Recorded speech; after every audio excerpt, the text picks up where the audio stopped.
मथुरा में दिल्ली आगरा हाईवे पर वृंदावन जाने वाले रास्तों में हो रहा जलभराव श्रद्धालुओं के लिए एक बड़ी मुसीबत बन गया है। बारिश के पानी में अक्सर यहां पर वाहन पलट जाते हैं। बारिश के बगैर भी कई दिनों तक यहां जलभराव की स्थिति रहती है। कान्हा की नगरी मथुरा में राधा कुंड गोवर्धन से श्रद्धालु वृंदावन के लिए निकलते हैं, लेकिन गंदे पानी में से ये जान बचाते हुए दर्शन करने पहुंचते हैं।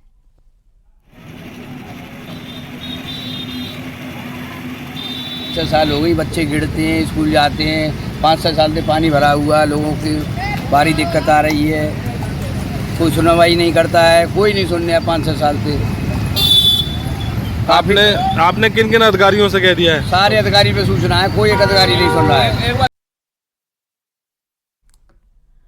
ललितपुर से खबर, जहां पर आकाशीय बिजली की चपेट में आने से अलग अलग गांव में एक महिला समेत 4 किसानों की मौत हो गई। शवों को पोस्टमार्टम के लिए भेज दिया गया है। अचानक मौसम ने करवट बदली और बारिश शुरू हो गई। इसके साथ ही बादलों की तेज गरज से के साथ गिरी आकाशीय बिजली के चलते एक महिला समेत 4 किसानों की मौत हो गई। ये जनपद ललितपुर में हमारे यहाँ पे कुछ डेथ जो हैं वो आज आकाशीय बिजली के कारण से हुई है।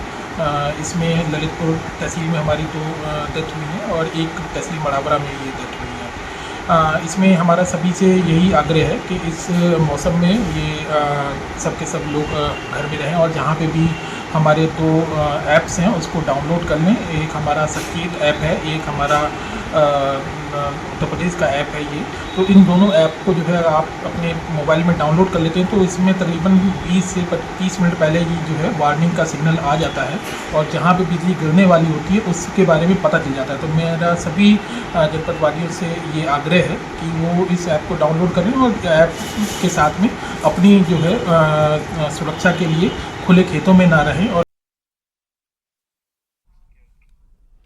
हरदोई के चपरतला गांव में अवैध कब्जे पर बुलडोजर एक्शन हुआ। सरकारी स्कूल की जमीन पर मकान समेत बाउंड्री वॉल को बुलडोजर से गिरा दिया गया। तहसील प्रशासन ने पुलिस की मौजूदगी में जेसीबी से इसे गिरा दिया। लोगों ने कार्रवाई का विरोध कर नाराजगी भी जताई। सरकारी जमीन पर कब्जा था। कौन सी जमीन थी सरकारी सर?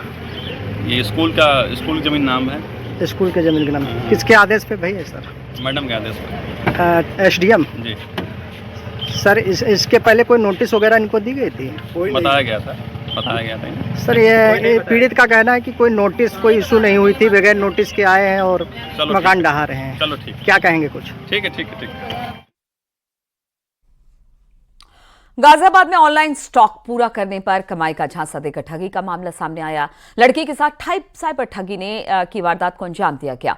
ऑनलाइन मुनाफा दिखाकर करीब 27 लाख रुपए की ठगी की गई। पीड़ित ने साइबर थाने में अब इसे लेकर मुकदमा दर्ज करा दिया है।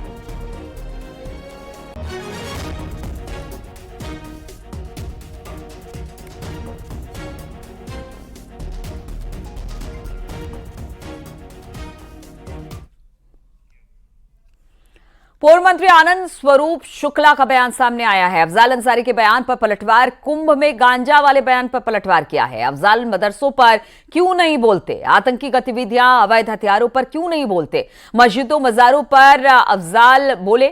आनंद स्वरूप ने यह बात कही है। खाने में थूक, यूरिन मिलाने पर उन्हें बोलना चाहिए, अफजाल को हलाला पर बोलना चाहिए। तो ये आनंद स्वरूप ने ये सारी बातें कही हैं।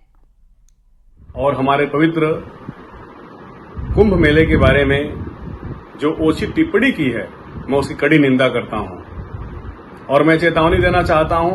अफजाल अंसारी अगर बोलने की इतनी जरूरत समझ में आ रही है तो सबसे पहले इस बारे में बोलना चाहिए कि मदरसों में किस तरीके से आतंकवादी गतिविधियां चलाई जाती हैं, किस तरीके से अवैध हथियार।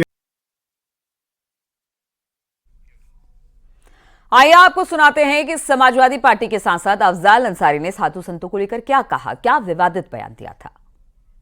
ये गांजा को हम कहते हैं कि आप कानून का दर्जा देके इसे वैध कर दो, लेकिन कानून का इतना बड़ा माखौल क्यों लाते हो? लाखों करोड़ों की संख्या में गांजा पीने वाले लोग खुलेआम गांजा पीते हैं, पूरी महफिल लगा के गांजा पीते हैं, बड़े बड़े धार्मिक आयोजनों में लोग गांजा पीते हैं, उसे भगवान का प्रसाद और बूटी कह करके पीते हैं। तो भगवान का प्रसाद और बूटी है तो अवैध क्यों है भाई? ये दोहरी नीति क्यों? अगर वो भगवान का प्रसाद है, भगवान की बूटी है, तो उसको कानून में मान्यता दो। कानून में अवैध और पीने के लिए छूट, भकाभक। अभी कुंभ लगने जा रहा ना, एकाध मालगाड़ी भी अगर चली जाएगी गांजा की तो खत्म हो जाएगी। और इस वक्त लखनऊ से एक बड़ी खबर आ रही है, जहां पर रिटायर्ड आईएएस ऑफिसर से चेन लूट की वारदात को अंजाम दिया गया है। खाना खाने के बाद टहलने निकले थे पूर्व आईएएस, लूट के विरोध में सड़क पर गिरने से घायल भी हुए। घायल पूर्व आईएएस को पीजीआई में एडमिट करा दिया गया है। विकासनगर के सेक्टर 3 की घटना है, जहां पर पूर्व आईएएस अधिकारी खाना खाने के बाद टहलने निकले, जब उनसे लूटपाट की इस घटना का अंजाम दिया गया।